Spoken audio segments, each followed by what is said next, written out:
Welcome to the Small Business Tax Savings Podcast, your weekly dose of accounting and tax tips specific to small business owners. You will be on your way to growing your business and paying the least amount in taxes as legally possible.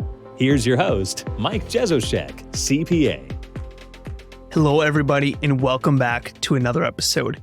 Hopefully you've been listening along the last couple of weeks, the last couple of months, where we've been talking about year-end items that you need to be thinking about as we get closer to 12/31, because everybody knows that once 12/31 hits, most tax strategies get thrown out the door. Now, there's some opportunities available. There's some things we can do after 12/31, but the majority of the tax strategies that we want to take advantage of are out the door. And that's why it's so vital to be digging into the things we're talking about here on the podcast at the end of the year now. Today, I kind of want to wrap all that stuff up, wrap up a lot of the things that we've been talking about all year, and just be that kind of final checklist to say, yep, I got that done, or yep, I got that done. We're going to go through everything that we need to do. And because we have so many things to go through, we're actually going to make this a two-part series. So we're going to talk about half of it today and then half of it next week on next week's episode. So we're going to break it up into two separate pieces. But let's dive in. The first thing that I want to talk about is this idea of an S corporation. And for those of you that are like, I don't know what an S corporation is, we talk about it all the time on the podcast.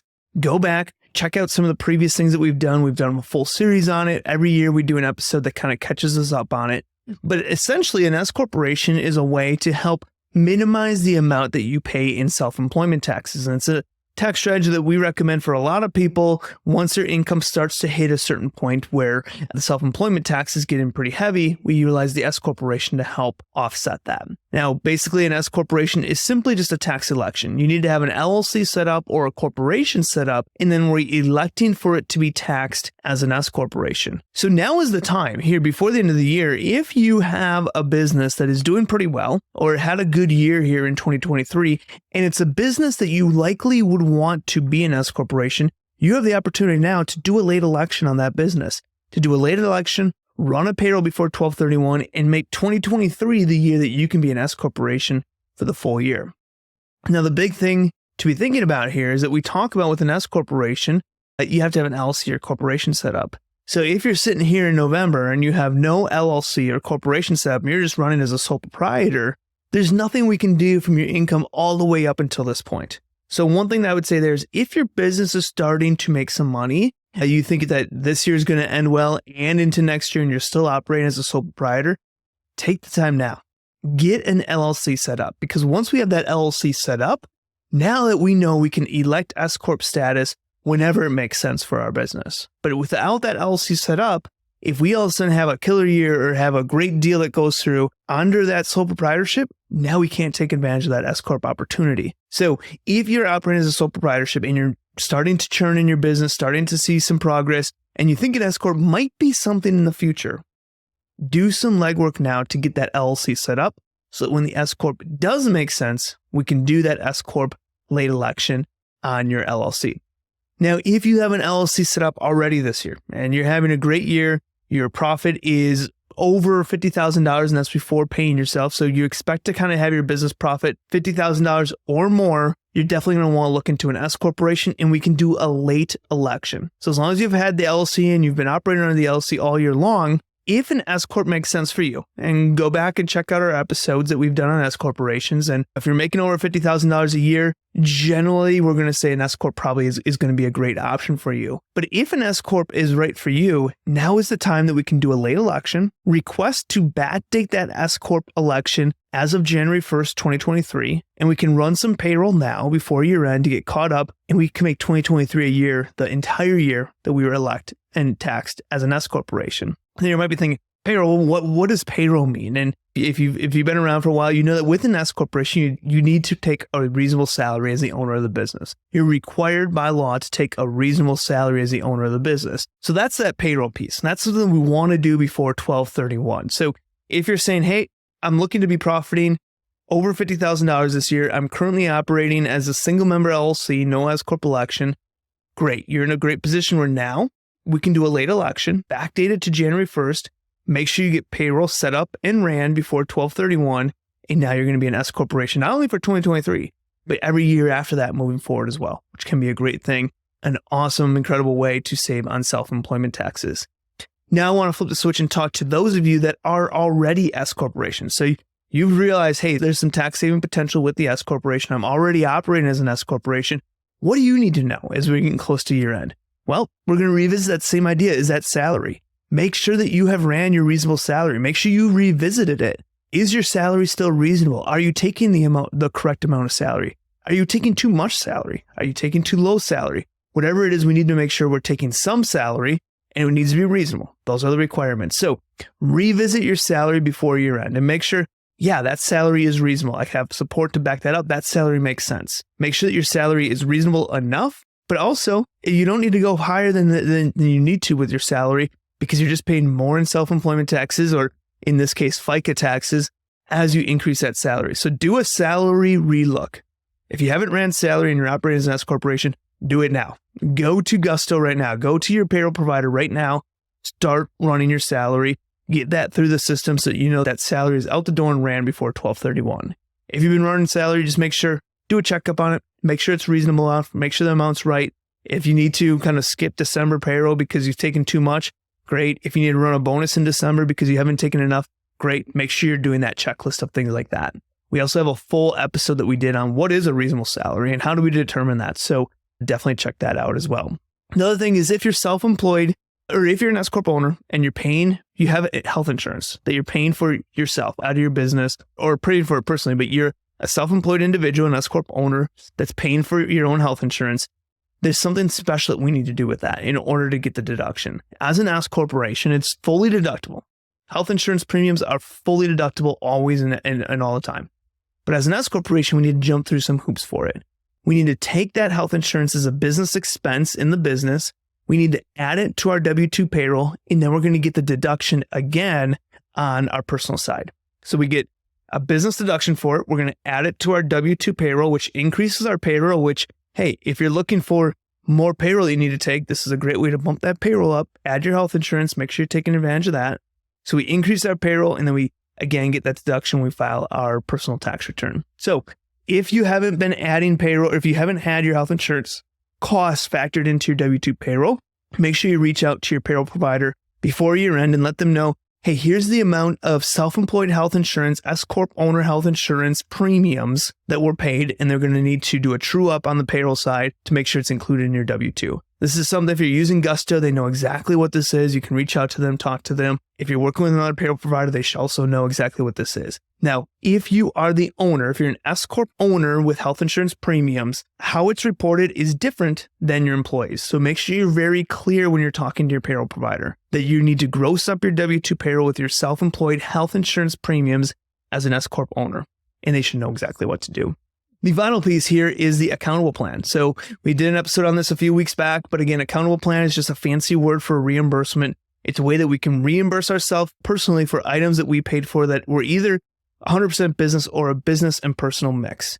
So accountable plan is an especially important way as an S corporation, how we get home office deduction, maybe an automobile deduction, maybe cell phone and internet deductions and things like that. So check out that episode there, but make sure that you have an accountable plan in place and you've made that reimbursement one way or the other before year end to make sure that everything's kind of buttoned up there.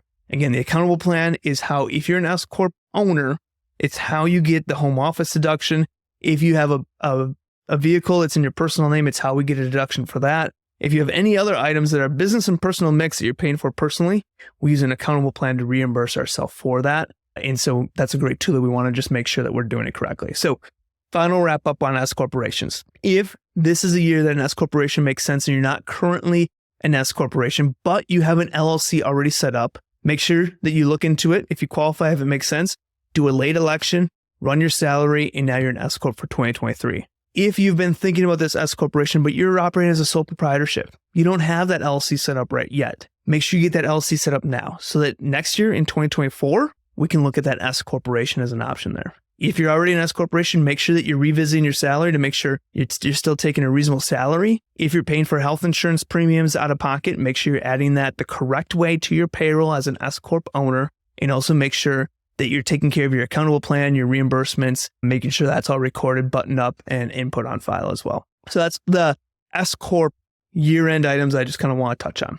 The next thing I want to talk about is this idea of maximizing deductions. And we talk about this a lot here on our podcast, on Tax Elm, our software, the things that we do. Maximizing deductions is just this idea of, hey, we're not saying go out and buy things and go out purchase things that you don't need to get a tax deduction, because ultimately you're not saving tax. You're saving tax in that, but you're not saving money.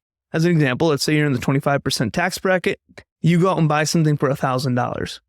Sure, you're saving $250 in taxes by making that business purchase, but you just paid $1,000. So you're out a full $1,000 to save $250. That doesn't make sense. Now, if you need those items, if you need that new computer, if you need that new truck, if you need that new piece of equipment, sure, let's take advantage of it. Let's utilize that to our advantage. But we're not saying go out and buy things you don't need just for tax deduction. That doesn't make sense. So we talk about this concept of maximizing deductions. We're saying, let's look at the spending. Let's look at the things that you're doing on an everyday business already and see if there's a way that we can find a business purpose for it and make sure we're taking a deduction for that. So let's think of things like the home office deduction. If you have a home office and taking that deduction as a home office, as a business owner, whether you take that deduction or not, your costs are the same. You still had that same home or that same apartment that you're living in. You still had to pay that same rent, or you still had that same utility bill, regardless of if you take the deduction or not. So that's this idea of, you're doing this spending anyways. Let's just make sure we're taking advantage of it, and we're keeping record of it, and we're recording it as a business expense. So that's where we kind of always want to be thinking about this maximizing deductions.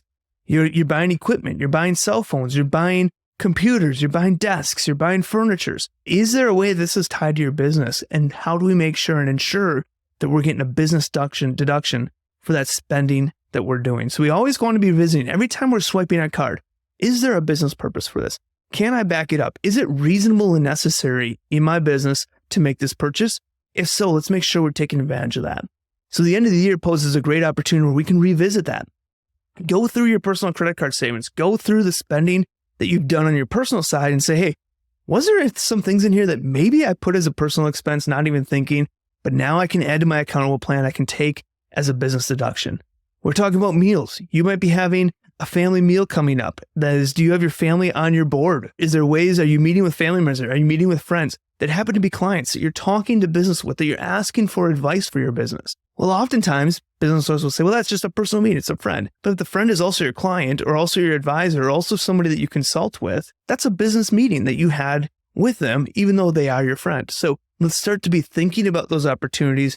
Again, we have full series, we have full episodes on this. This is just that reminder that, hey, we're getting close to year end. Go through, do some research, go through some of the spending that you've already done, and make sure that you're taking advantage of this if you haven't already. The other thing that kind of goes along with this is that idea of a board meeting. Every small business owner should have some type of board. Whether you are a solo business owner with no employees, or whether you have 100, 200 employees and a big group of investors, whatever it might be, every business should have a board. And as part of that, they're going to have board meetings. Now, that might be monthly, that might be quarterly, that might be just an annual meeting that you have. But this is your opportunity to get ability to do travel, the ability to have meal expenses for people that are on your board. Now, your board can be family members, it can be friends, close advisors of you. You choose and pick who you want on your board, but it serves as a great opportunity to, again, get tax deductions for some of this traveling, some of these meals, some of these things that you're going to really enjoy doing with people that you love, but also getting a business deduction for it because you're doing business at these meetings. You're asking about the board, you're going through the financials, you're asking for advice, you're talking about where your business is going. So setting up your board and hosting those board meetings is a very important piece of this kind of entire puzzle that we're looking at as well. Again, we did an episode on board meetings, so if you want to check that out, definitely do that as well. The other thing we want to talk about is the 14-day home rental rule, the Augusta rule. We did an episode on this a few weeks back, but this kind of goes along with that board meeting. A lot of times we say, hey, we're going to hold those board meetings. We're going to do a monthly board meeting. Whoever is on our board is going to be there. We're going to go through how's our business performing today? What are some future plans? What are we doing in our business that we plan to do differently? And how are we helping out? It's a good opportunity to let those around what's going on, but then also get an outsider's perspective on, hey, what could they change? What advice can they do since they're not in the business on an everyday day-to-day basis? What advice can they bring to the table to help impact you and your business? So board meetings are a great opportunity. Now, well, oftentimes we say, let's use the 14-day home rental rule to help take advantage of this. Can we rent out our home to our business to host these board meetings that we're doing? That's an opportunity. Do you have a client that's coming over, that's staying over, that you're hosting in town and they're staying by you? That's an opportunity for the 14-day home rental. Do you have a team member that's staying over? Are you hosting a retreat at your house? That's another opportunity. Again, the 14-day home rental, and we've talked about this in the past, but I just want to revisit it again. The 14-day home rental rule is a great way to get a business deduction and pay no income tax on that money you receive. Basically what it says is that if you rent out your home for 14 days or less, you don't have to report income on that. The IRS put the clause in there that if your rental of a personal residence is 14 days or less, you don't have to owe income taxes on that. So we flipped the switch and said, okay, how can we utilize this to our advantage? Can we rent our home to our business, get a business deduction, and pay no income taxes on that?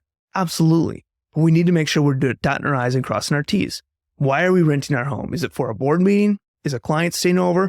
Are we hosting a retreat? Do we have a team member staying over? Do we have some other type of consultation? Are we setting up something in our living room for a recording that we're doing?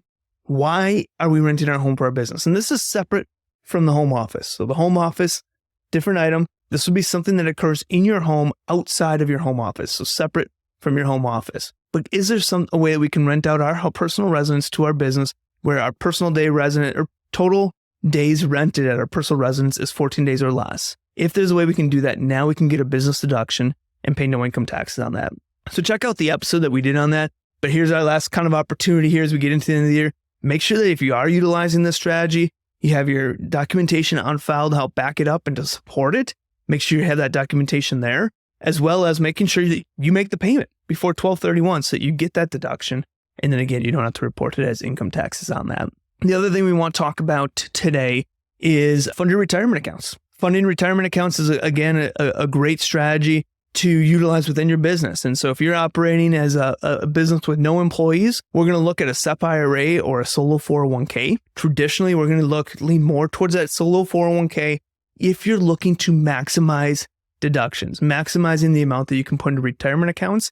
You have no employees, we're going to lean towards that solo 401k as being the best option to put the most towards retirement.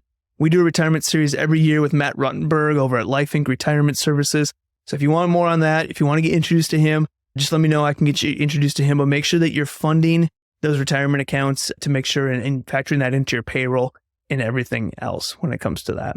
So that's where we're going to stop for today. We're going to finish up next week with the remaining items, but I just kind of want to go through a summary again of where we've been. What are some things now that we're getting close to that 12/31 mark? What are some things we want to cross off our box? And maybe think of this as a checklist. Write these things down and start checking off to say, yep, took care of that. Yep, took care of that. Yep, got tax savings here. These are the things we want to be making sure that we're doing. And this was meant as an overview. We've gone through every single one of these items previously in much more detail. So if you're like, I want to know more about that strategy, I have no clue what he's talking about here, go look into that where we go into more detail so then you can start crossing it off and saying, yep, took care of this. Again, with S corporations, if you're not an S corporation, but you have an LLC set up, there's still time. We can do a late S corp election, backdate it to January 1st, send it into the IRS, run payroll, and you're going to be an S corp for 2023 and potentially see massive tax savings on the self-employment side. If you're already operating as an S corporation, revisit your salary. Is your salary level enough? Are you taking a reasonable enough salary?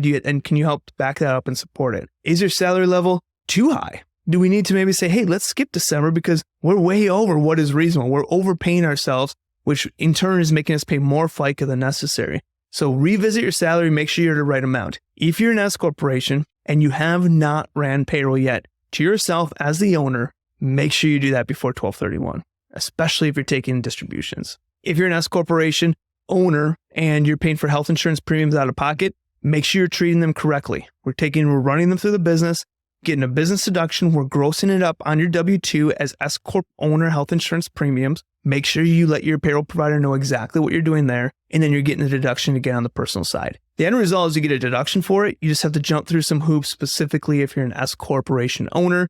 And this also adds to your W-2 payroll, which can be a great thing. And then also make sure you have your accountable set up in place and make sure that reimbursement is made. Accountable plan is a way to get a business deduction or to reimburse yourself from the business, get that business deduction for things like home office, a personally owned automobile, cell phone and internet, just anything that's basically that you've paid for personally that is 100% business or has some type of business personal mix where you need an accountable plan set up and in place and a reimbursement made to get that full deduction for it. Make sure you're maximizing deductions. Again, go through some of the spending you've done. Make sure that you're looking at, okay, every time I swipe my card, can there be a business purpose for this? Is there a way that this expense can be a personal business expense and I can get a business deduction for it? Think of things like furniture. Think of things like electronics. Think of things like meals and entertainment and travel. Travel is an incredible opportunity that we utilize to take advantage of from a business standpoint. So make sure you're revisiting kind of those things and taking advantage of everything you can here before 12/31. If you have happened to pay for some of those things personally already and you're just now realizing it and you have the support to back it up, the business purpose, make sure you add that to your accountable plan. Make sure that's part of your reimbursement. Hold your board meetings or set up your board meetings for your business, and board meetings are necessary regardless of your size. They can be helpful in so many different ways, not just the tax savings. That's what we're going to kind of hone in on, is the tax savings and how you can utilize a board meeting to take advantage of meals, travel, dining, those types of things. But remember, there's other benefits for your business over and above just those tax pieces. And remember, 14-day home rental rule, that Augusta rule, is a way that we can utilize, or board meeting is oftentimes a way that we can utilize that 14-day home rental rule. But 14-day home rental rule basically just says we rent our home out, personal residence out, for 14 days or less in total throughout the year. It's not taxable income to us. So how can we rent out our home to our business for 14 days or less, get a business deduction, and pay no income tax on that income that we receive from our business? Great opportunity to shift income there. And then finally, again, look at your retirement account. Whether you have no employees, you might be looking at a SEP IRA or a solo 401k, especially if you want to maximize the amount that you put into retirement. If you are operating with a business with employees, you're probably looking at a simple IRA or a safe harbor 401k. Make sure you make those retirement contributions. Make sure they're factored into your W-2. And if you don't have a retirement account set up, something we want to be thinking about as well, I can get you introduced to Matt Ruttenberg over at Life Inc. Retirement Services to help you set up and look at that retirement piece. So I just want to say thank you. Again, use this as your checklist. This is meant to be a summary of things that we've been talking about all year long and for many years. This is that summary piece to say, okay, let's go down that list. Did I take care of these things? Use this as your summary, start checking them off, and make sure that you're implementing these things before 12/31, because guess what? We're almost there. We're almost to the end of the year, and with holidays coming through, the next thing, it's going to be 12/31. Now is the time to take action. This is one of those episodes that you need to hop off, is take your headphones off and go to work immediately after listening to this one. We got to finish this up next week, where we're going to take everything we've talked about today and dig even deeper into more strategies, and that'll be our final main piece of what we want to say, okay, what do we want to do before year end? That's going to be another important one. So make sure you tune into next week. We talk about that. I want to thank you for listening to another episode, and I will see all of you next week. This has been another episode of the Small Business Tax Savings Podcast. If you enjoy our weekly episodes, please leave a review and share with other business owners. You can find previous episodes and more information at www.taxsavingspodcast.com. Thanks for listening and have a great day.